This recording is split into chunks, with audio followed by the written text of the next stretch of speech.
Yes, hello tradies. Season 3, episode 27. September footy is on our doorstep. We are brought to you by the great people at St Andrews Beach Brewery, the new brewery at Melbourne Park, the only place to be before a game at the G this season. Friday night is when things at the brewery will all kick off. I believe me and my co-host are both going to Adelaide tomorrow, though. Welcome to you, Mitchell. Hello, Sam. How are you? Terrific. Never been better. Scoop in September is hitting the road. What do you think? I like the rebrand. Yeah, a lot of people don't. Why? I've had a lot of negative feedback from the boys. So for those that have been living under a rock, Sam has got his own, it's essentially a running blog of his little tidbits throughout September, and it's been branded as Scoop in September.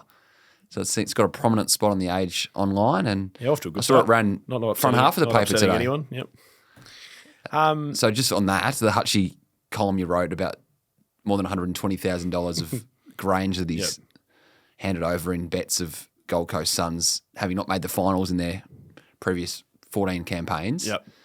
He referenced on the agenda setters that only half of the story was right.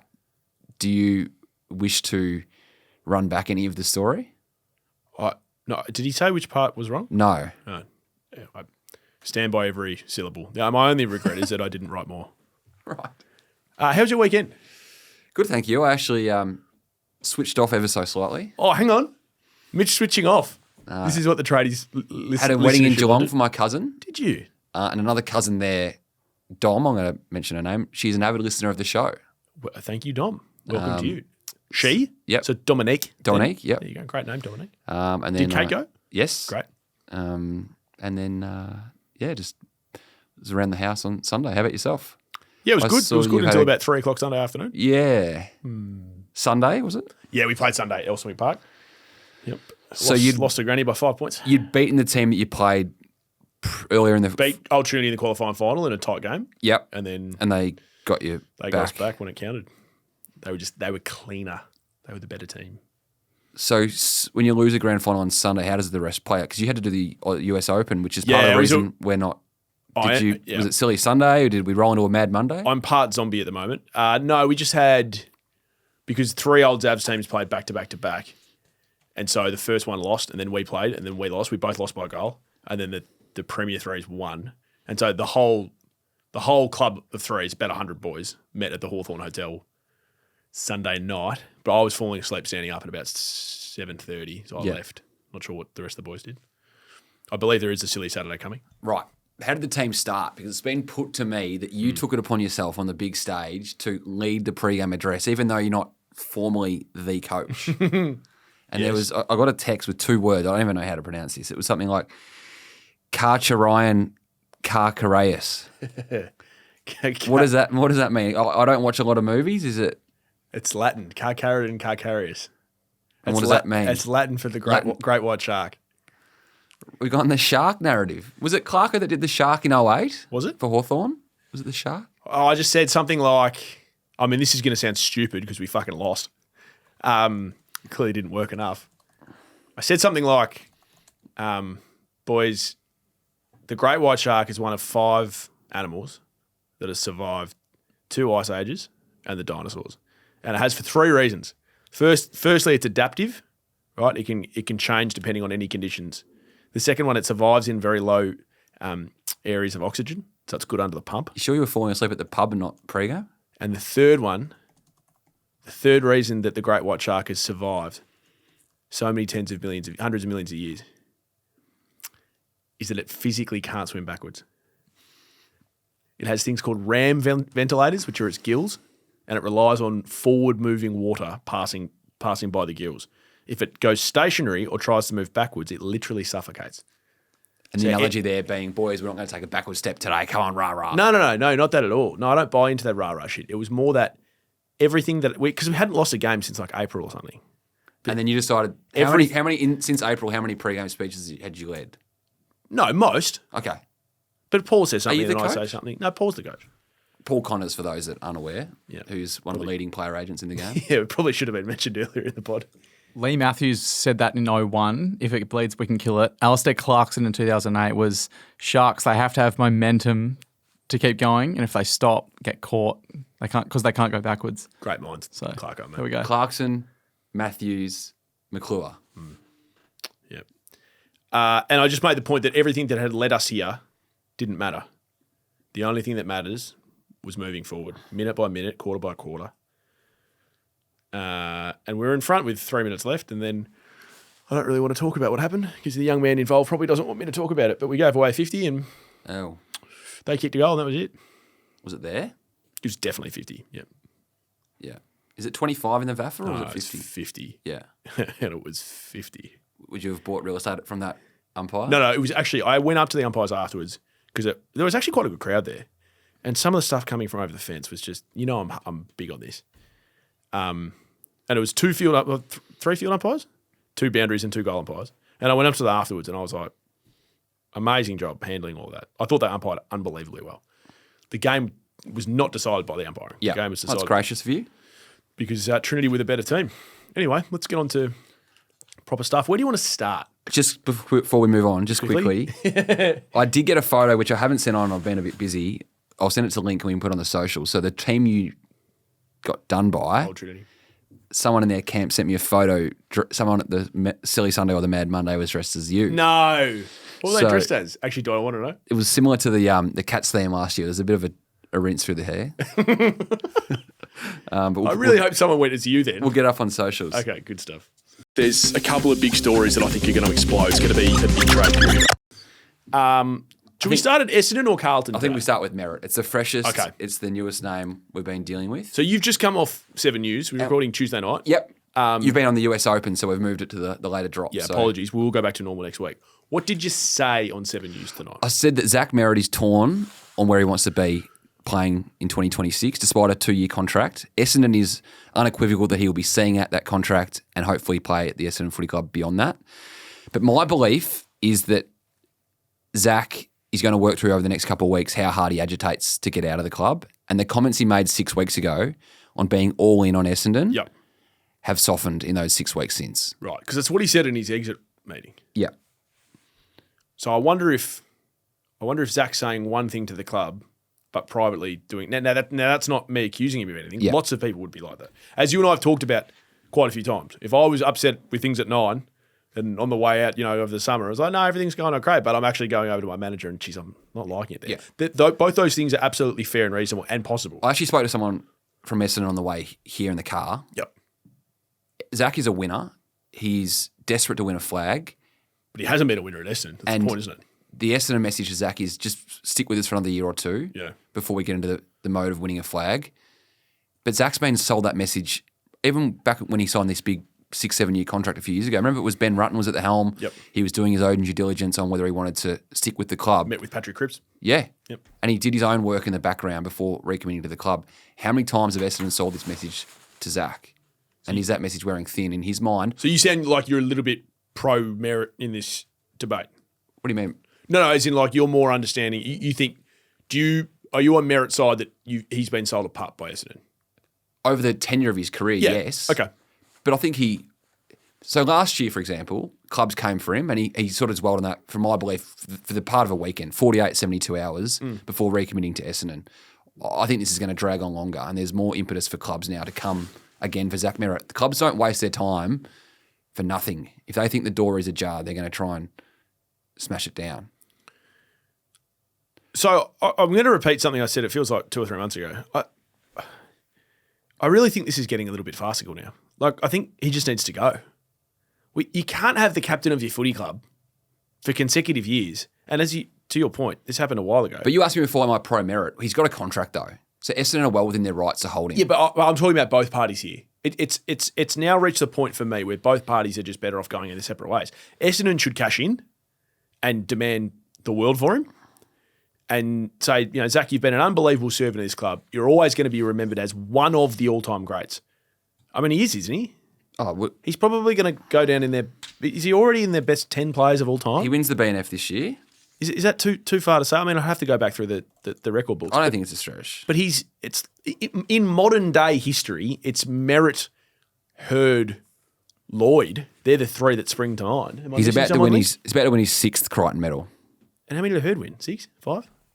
Like, what I'm saying is, I think if he's agitating this much, and he's meant to be your captain, right? Everyone's looking to him for leadership. Hurd 5, Tim Watson 4, Simon Madden 4. Well, Watson's the one I missed, by the way, is all-time greats. Well, so Watson's 1-4. So he's going to go past Hurd.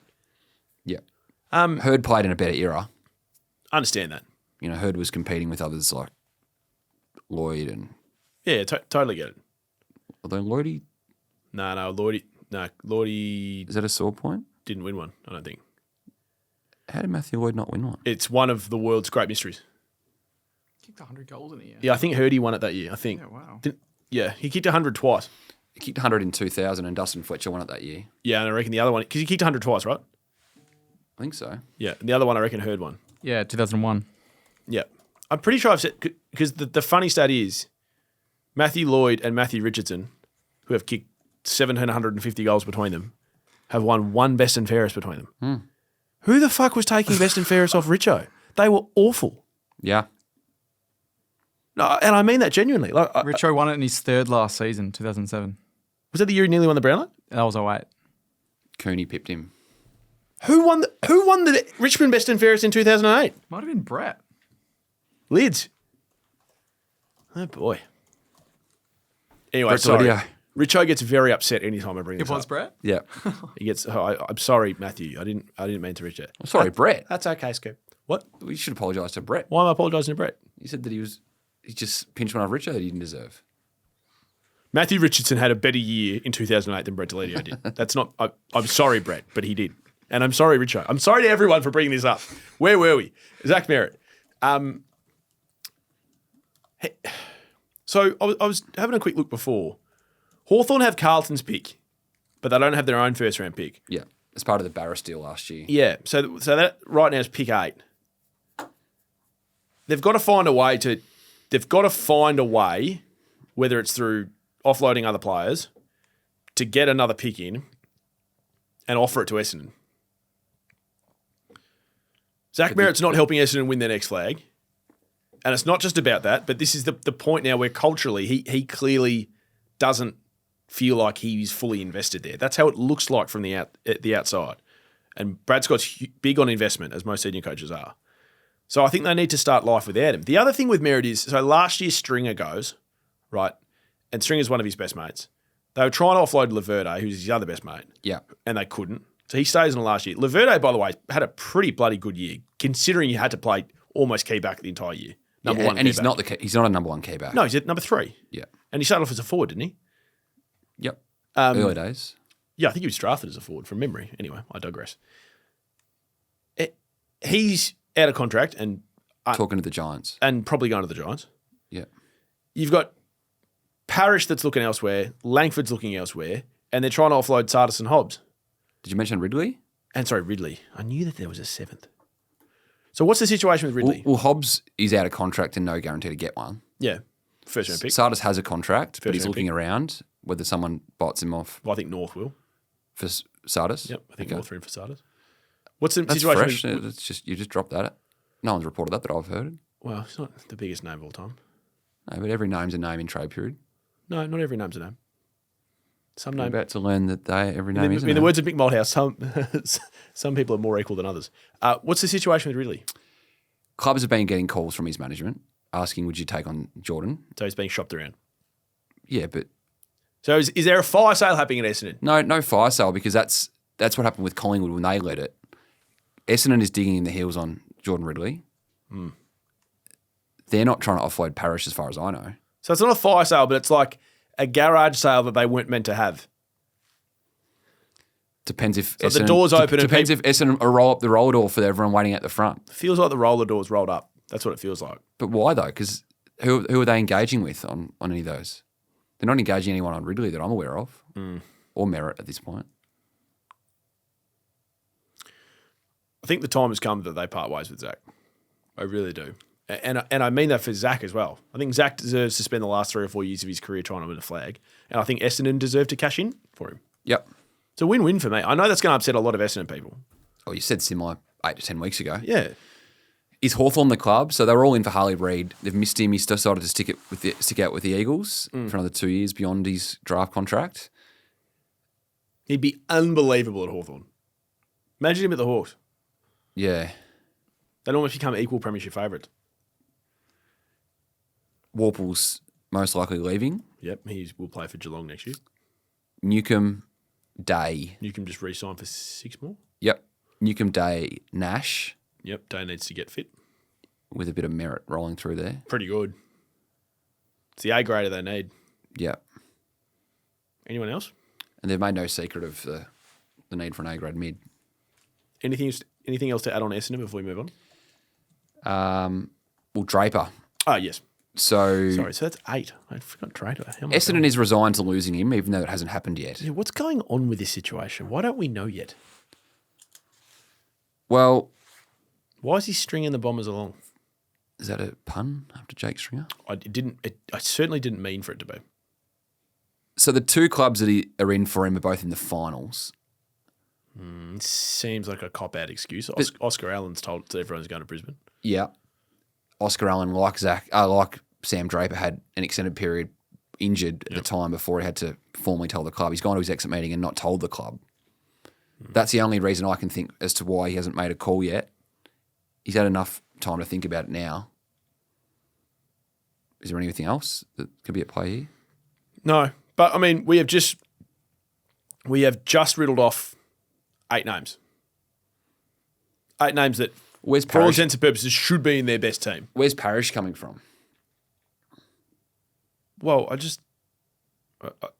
I think he's not viewed as the star that they signed internally, and there'd be clubs out there that could use a bit of midfield depth.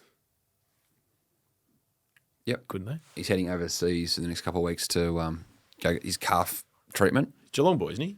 Yep. Well, they couldn't take Parrish and Warple. I don't think they both fit in that together, do they? Too similar. Yeah. Both in and under, both not great kicks. They couldn't take both of them. I think you take one of them. Just to pick up the SADA stuff, that pricked my ears with North. I'll become obsessed with this for the rest of the show. So they're into Windhager. Yeah. You're saying they're into Sardis. Yeah. Like, look at their midfield. They got Luke Davies-Uniacke, He's good. Tom Powell. Okay. No, I'm not saying like I'm not rating these guys. I'm just saying like I how am. many more mids do they need on their books? Like, is someone going to fall out now? You know, Jai Simpkins not getting a game regularly through the midfield. They've got Parker on another year of contract. Sheasel's going through them more. Wardlaw, they'll hope to have McKercher coming. Well, forget about through Parker. there. He's 55. Wardlaw doesn't play much. Cheesel's been playing halfback. Yeah, but I think they want to be him as a mid in time. Yeah, mid forward. I know. I keep hearing that. Yeah, I don't mind North's idea of continuing to go after mids.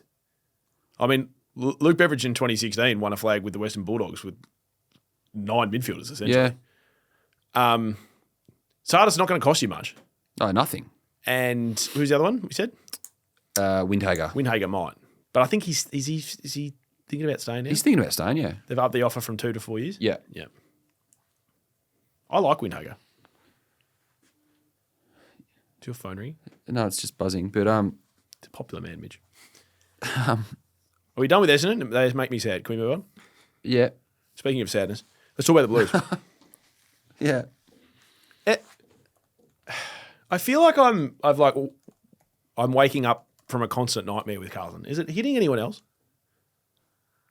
This whole sort of everything's fine. It's all good. We're on the right track. It's like, well, Are you talking about, we've seen Voss rolled out on SEN this week. We've Yeah. seen Wiedering and Cripps come together for a coffee that was publicised on their website.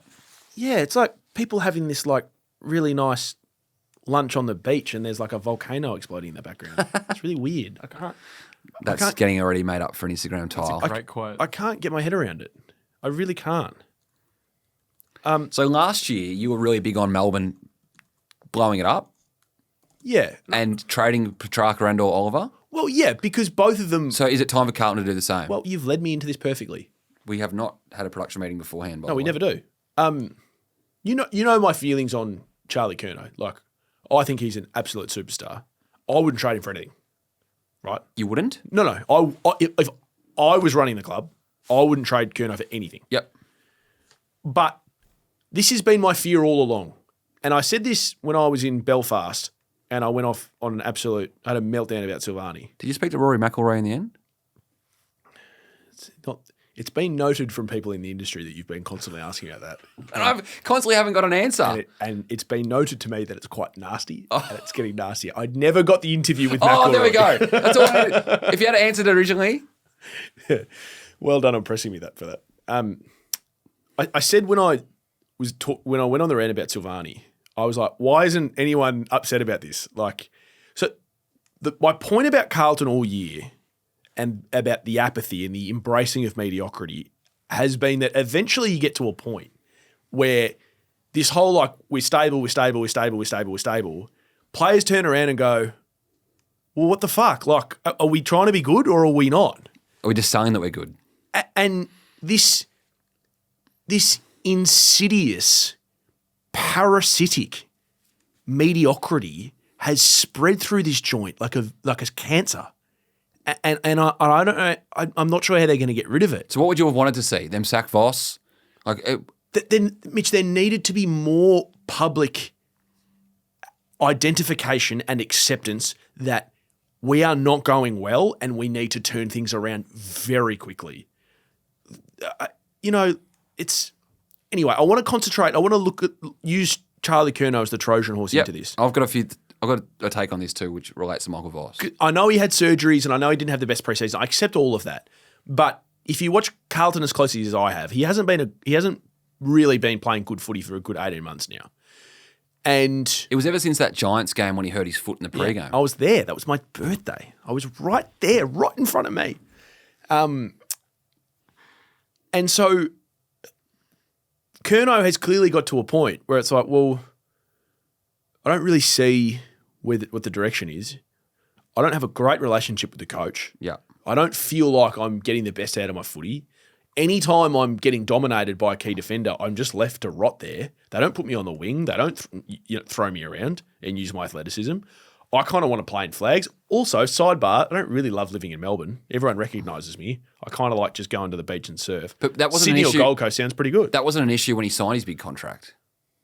Yeah, well, I think there was a little bit of things were going well, plus they just got him fit. Yeah. And, he felt like he owed the club after, was it 2.5 seasons of not playing? There's a little bit of that too. Yeah. I think the four surgeries in the last 12 months is a big factor. So, Link, can you please look this up while I'm talking? What round was it when they got beaten by North? Remember they were almost 10 goals down halfway through the third quarter? Yeah, it was a game at the G Saturday afternoon. When he rode in on the bike. Oh, I wasn't mentioning it for that reason, but yes, now that you mention it. What round was that? Round Toby Pink played on him? Round 16 or 17? Yeah, 16.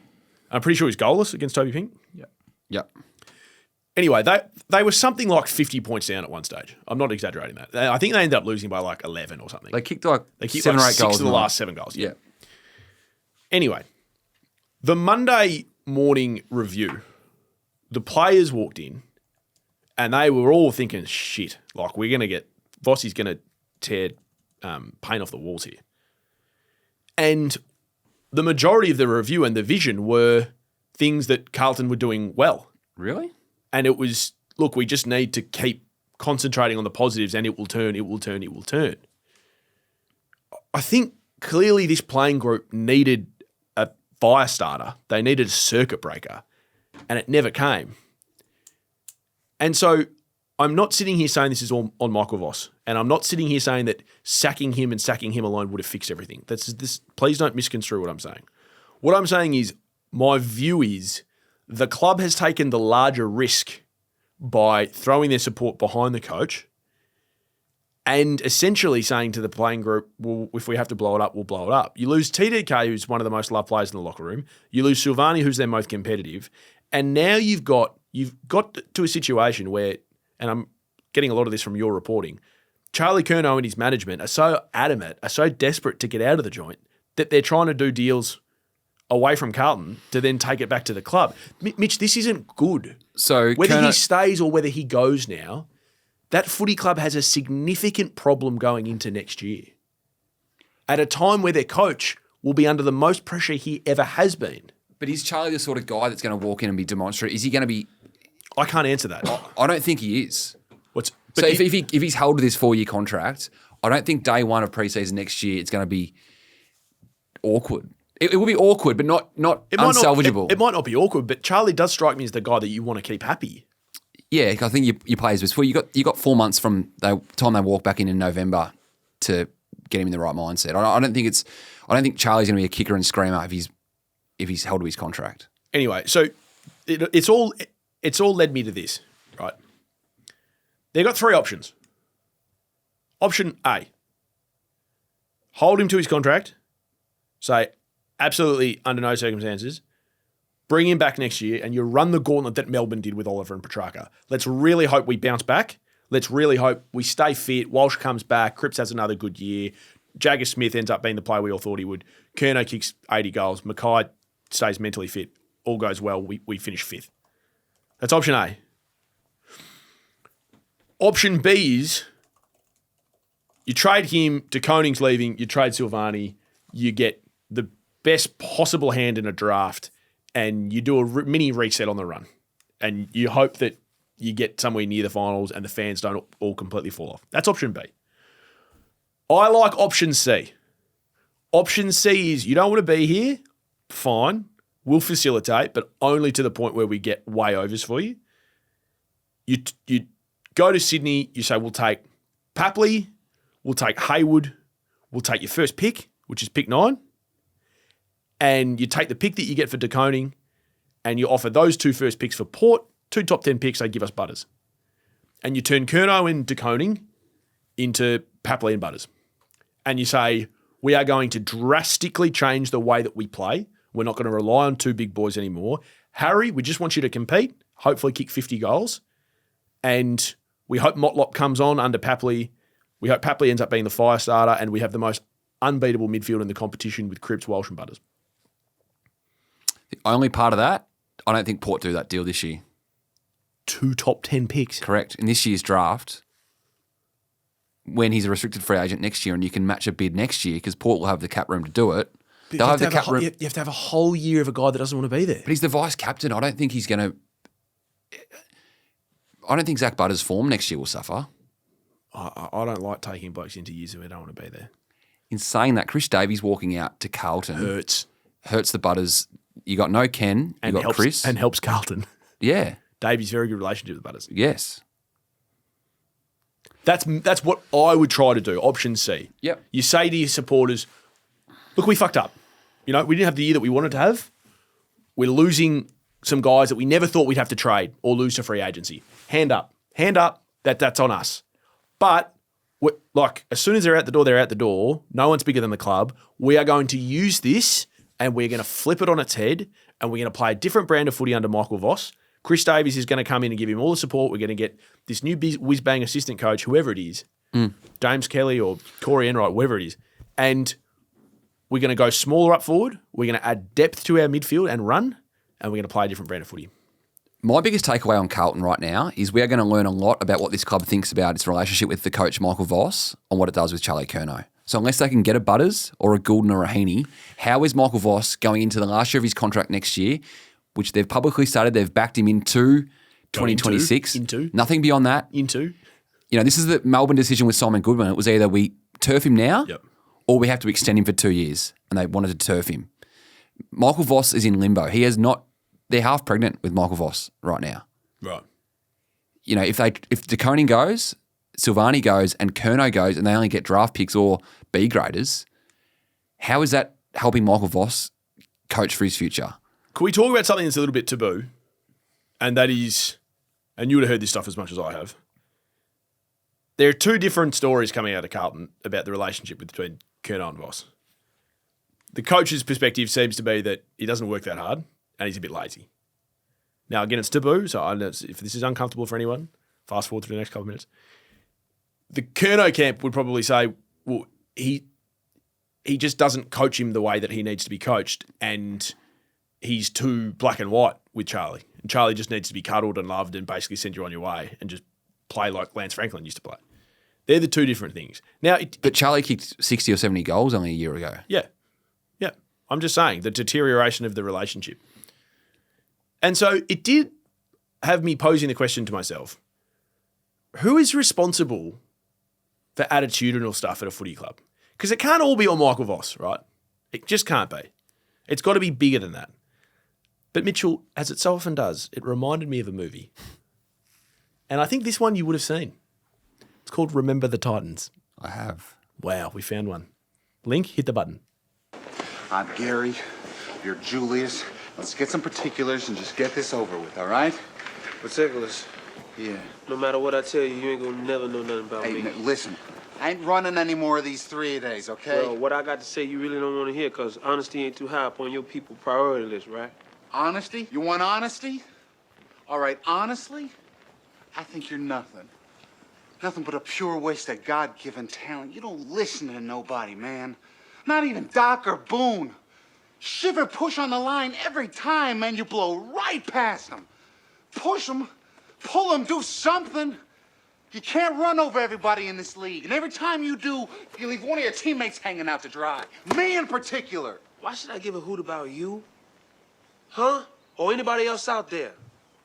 You want to talk about a waste, you the captain, right? Right. Captain's supposed to be the leader, right? Right. You got a job? I have a you job. been doing your job? I've been doing my job. Then why don't you tell your white buddies to block for Rev better? Because they have not blocked for him worth a plug nickel, and you know it.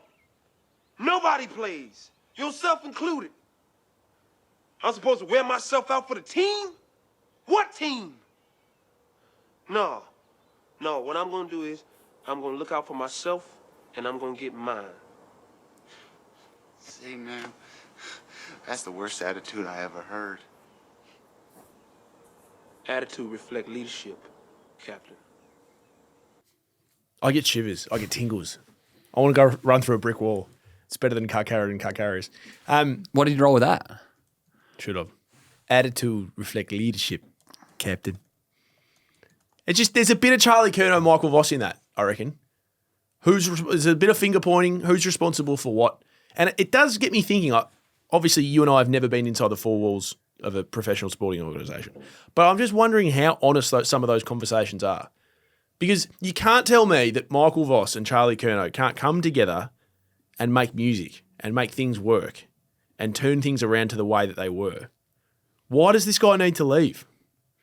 It's baffling to me. How much do Patrick Cripps and Jacob Wiedering have to say in this? Because I would say Great a question. fair chunk. Great question. And Cripps, as part of that video that was released on the Carlton website today, basically conceded that the outside noise got them at stages this year. I'm paraphrasing, but Yeah. the expectation was overwhelming. Well, Patrick needs to consider whether he's the right captain going forward. Because, as I said, it's more on more than more. The attitudinal stuff's on more than just a coach. Captain has a fair bit to say about that. I mean, you think about all the great captains of the last 20 years, Mitch, all the successful ones, so uncompromising, unwavering. The two names that spring to mind, Joel Selwood, Luke Hodge. I mean, you've worked with them both. Yep. I've worked with them both. I've copped sprays from both of them. Yep. I've been in the fetal position numerous times afterwards. Patrick Cripps is an unbelievable footballer. He will go down as one of the greatest players ever, one of the greatest Carlton players ever to pull on a navy blue jumper. Is he the right man to captain Carlton next season? I don't know. Yeah. Would it be Sam Walsh if they had more confidence in his body? Again, I don't know. Would it be Jacob Wiedering? But what I do know is this, before we get off Carlton, what I do know is this. Until that organisation starts to show the urgency that it needs to, it will not be a shark and move forward, and it will suffocate. Just to finish off the Carlton conversation, so they're in for Campbell Chesser at the West Coast Eagles. He was a pick 14 in the 21 draft. Campbell Chesser. I know you only worry about the top 10 players of every team. Chesser. Was he getting a game at West Coast? He played the last 4 games. Okay. Had ankle surgery at the start of the year. I see. You know, Never I think had Carlton- a pre-season, I don't think. Pardon? He's basically never had a pre-season. Yeah. Anyway, Carlton fans are interested in, it's not just the top 5 players of every team, Sam. Sounds like a perfect Carlton recruit. And we're going to put Elijah Hollands up on the whiteboard. Yes. Since we've last spoken, he's had his exit meeting at the Blues. Yes. And as part of that, the Blues said, despite having a year to run on your contract, we would advise that you look elsewhere for 2026. So Which is incredible, really. had personal issues at the start of the year, Yep. came back, played. I remember a game at the G against Geelong where he He was played so really well. good. Kicked that check side goal. That perfect link between midfield and half forward that Carlton's been crying out for. Yep. He's a very good footballer, Elijah Hollands. Yeah. When he's fit and Yeah, the yeah. right- No, obviously he's had his situation. issues and I hope he's doing okay. But I'm saying purely as a footballer, Yep. he's extremely talented. but then missed large parts of the back end of the year and then got back for a couple of EFL games. But Michael Voss did admit, following that report, that it's down to his off-field behaviour, which is pretty startling for a coach to admit that when you're also in the market to try and offload the guy. Yeah. You know, we can have these conversations behind the scenes. Now, not as strong, but it did remind me of the Jake Stringer one a few years ago when the Dogs were basically trying to offload him and they had to end up settling for 2 second-round picks for an All-Australian in the prime of his career. You know, Elijah Hollins won't net you anywhere near Where did that. he left on his contract at Essendon, didn't he? When he left to the Giants, I'm pretty sure. Yeah, he hit a trigger. Yeah, that's right, that's right. He wasn't stay uncontracted. Stay on the 1 year deal, or he got 2 at the Giants and he went for that. Yeah, I just found that fascinating. You don't hear that all that often in 2025, a coach come out and admit that it's the off-field that's got, well, we all know he had personal issues. It's been well documented, but that's the reason they're trading him, and to have that come out of the coach's mouth, I thought it was quite interesting. So he goes up. Who else you got there? A couple others I'm adding. So it's got to round first week of finals we're in I now. was waiting for you to finish that sentence. Here we are. Don't worry, I forget what day it is as well. And reigning premiership player in Brandon Starcevic, a free agent. You love Brandon Starcevic. Well, he's still not up on Whiteboard, and I'm He's putting your him up. he's your man. I think he might be the captain of Mitch's men. I think he might have been one of these guys I mentioned a few weeks ago, but didn't actually forgot to physically put him up. It happens. So he's coming up on the It happens. Whiteboard. He goes into a game this weekend, a qualifying final, out of contract as a free agent. Did the job on Tom Papley in last year's grand final. Yes, was very good. Very good player. There are concerns, though, around... You say he's a very good player? Yeah. Is he a very good player? Yeah, I'd say so. Link says yes. Okay, I've been outvoted. Link has got a very good mind for footy. Well, I don't. Don't answer that. Continue on. He agreed with me. So. But there are, let's just cut to the chase. There's concerns around his concussion because another head knock or two and he'll be fronting the panel. Yep. It's just the way it is. So clubs are hesitant on that. And we saw with Angus Brayshaw, and there's plenty of stories about it. So there's clubs cautious around what they do. Mm-hmm. And my third name going up on the whiteboard, I'm being busy because the ones that have re-signed of mine are a lot heavier than yours. Warner, Maynard, Pickett, Rowell, Bergman, Bontempelli, Riley O'Brien, Harley Reid, Desire Wangan and Miller. They've all gone off my whiteboard. What are you saying about my whiteboard? Well, you've only had LDU and TDK. You've got more that are still on there that we're still talking about. Yeah, it's okay. They'll fall. What I'm saying is I need some replenishing done to mine. Okay. So Sam Flanders is going up there. Oh, boy. Contracted at the Gold Coast Suns. He's going to work through his future, I believe, at the end of their campaign, whether it be this week or 3 or 4 weeks' time. St Kilda's been linked to him. I believe Melbourne will also be in the race for Sam Flanders. I think he'd be a great addition to that sort of midfield and something they need to go around Oliver Petrarca if those guys are still there. Is Sam Flanders a good footballer? He's a good footballer. Okay. Not a very good. He's not in the Brandon Starcevic bracket. He's saying that Brandon Starcevic is a better footballer than Sam Flanders. Yeah. Okay. You disagree? I haven't seen enough of Flanders to say that he's a good footballer. Had 680 possessions last year, 12 Brownlow votes. No, I know. I watch Gold Coast a lot. I just haven't seen enough of him playing well to say that he's a good footballer. Yeah. So he's 24. 12 Brownlow votes is not heaps. What did Cripps have? 45. Yeah. We throw very good around a lot. He's playing out of position at the moment. So he had a really good 6 to 8 weeks link when Damien Hardwick was signed but yet to come in. So it was under Stephen King. Remember that was the interim period after Jew got the sack? Yep. Played really good footy then and then played good footy last year, and he's not getting a run through the midfield at the moment. So I reckon there'll be a club come for him in a big way to offer him some midfield minutes, and I reckon it's something he'll work through at the end of the year, whether he wants to consider that. Okay, nice. I'm just looking at your whiteboard. Could we have a couple of updates on big men? Marshall? Cats? I think it's still alive for the Cats. Whether the Saints deal him or not is another question. Is it just me, or has Luke Jackson's name started to come up in murmurs A club again? raised it with me today, but Oh, boy. I've got nothing further to think from Fremantle side that they'll deal him. What have you heard? Well, I'm just adding 3 and 5 and getting 10. If the Swans are absolutely adamant about getting Curnow, Yes. and Carlton are like, well, we're not doing it unless we get, like an A grade back through the door. Do they use Warner's desire to go back to Perth Does he have a desire though? He just signed a 2-year deal to stay. Yeah, I'm not really worried about the contract.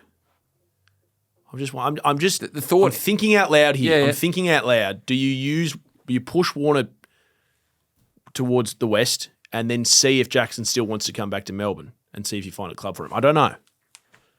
Just it's been put to me that there are other murmurings around Luke. The thought in the wider I was footy. going to do it as a tradies tease, but I decided not to.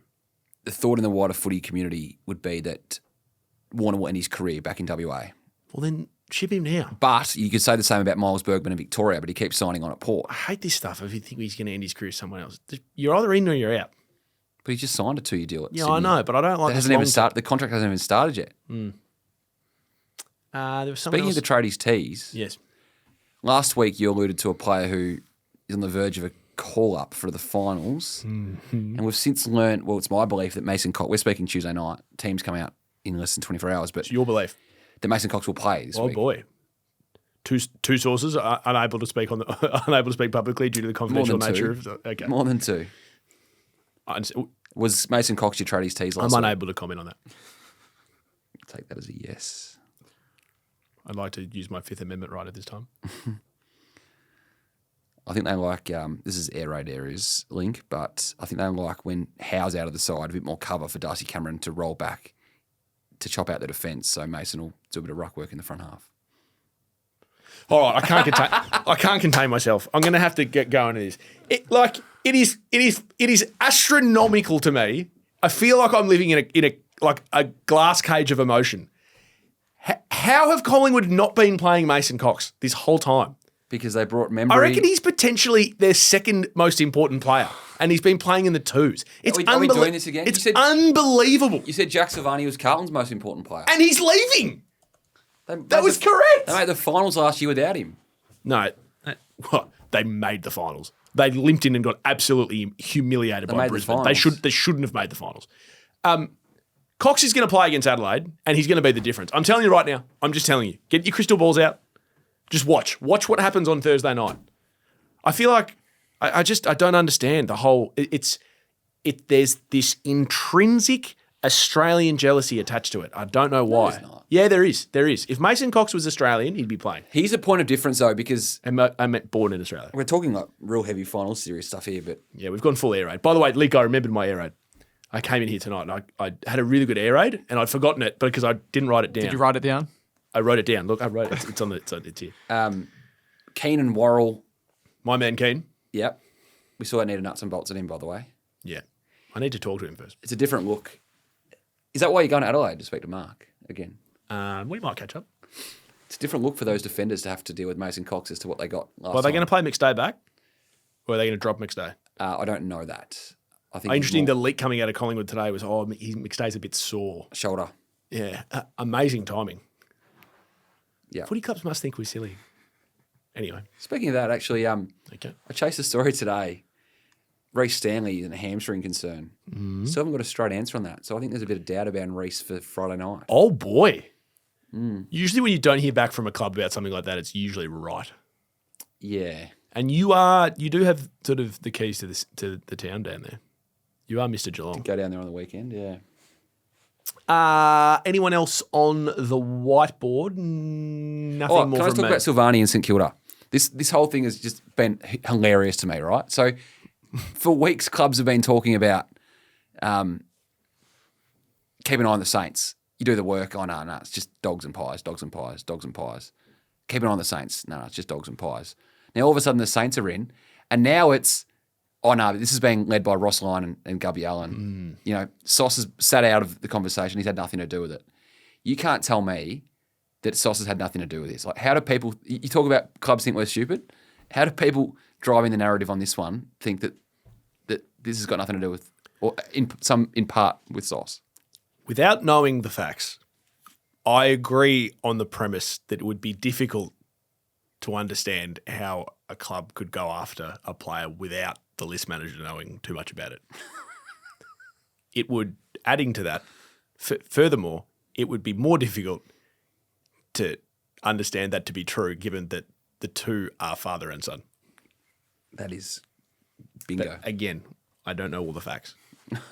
And Buku, I believe, Buku Kamas, speaking of fringe players, not linking Jack and Buku being fringe. Jack's clearly not fringe, but my Chesser information, I believe he's also met with the Blues, Buku. Well, I like Buku more than I like Chesser. Buku makes them better. In defence? Yeah. Yeah. I don't think he'd be playing forward. What if Charlie leaves? Well, there'll be blokes in the VFL lining up to play forward for him, I guess. Essendon and Carlton make me sad. Let's do a lifter before we go. Hey, are we on the same flight tomorrow? I'm flying at just after 10. Oh, I was on that flight today, but I moved it. I'm flying later because I've got to go watch the Pies train. Pies are training Gosh's paddock at 10:15 for anyone watching. So you've decided to go to your first training session of the year in September? It's not my first training session of the year. It would be my first training session in 6 years. I was like, what's he going to spin here? I actually have spent the whole night thinking about where I'm going to park. Where does one park at Collingwood? You just I'll park on chat the you off footpath. air. Yeah, you just park on the footpath. There's a You've got spot. a secret park. There's a spot. Yeah, I've got a spot. Oh, boy. Mitch is getting me in. Those Olympic Park parking inspectors have had the better of me in the past, but I reckon I've got them in the last 12 months. Oh, boy. Okay. All right, well, we should maybe do a little vid from Adelaide. Yeah. On the bridge. Can we walk together from to the Adelaide Oval? I don't want to walk by myself. And we're speaking on Tuesday night. Isaac Rankin's about to touch down in the next hour and break his silence. Too little, too late. Well done on Adelaide for finally seeing the light, but unfortunately, you were way behind. All right, looking forward to the air raid tonight. And to just quickly. Hey, thanks for joining us. Remember, we've got a live show coming up in the trade period from St Andrew's Brewery. More details to follow. More details to follow. Looking forward to that. It's an amazing place to be before a game at the G. And I won't be there Friday night because I've got to be on air with AW. Mitch may be. Might swing by and say good day. Are you going as a cat Just nuff? as a punter. Cat nuff. Punter. Will you wear colours, club colours? Never. That's disappointing. I'm hardly a fan now. Oh, no. Yeah, don't do that. Mitch, don't. Don't do that. Don't. Are you a Carlton fan? No, but I don't have a soul. You do. Don't go down that part. Don't go down that part. Thank you for joining us. We will see you next week.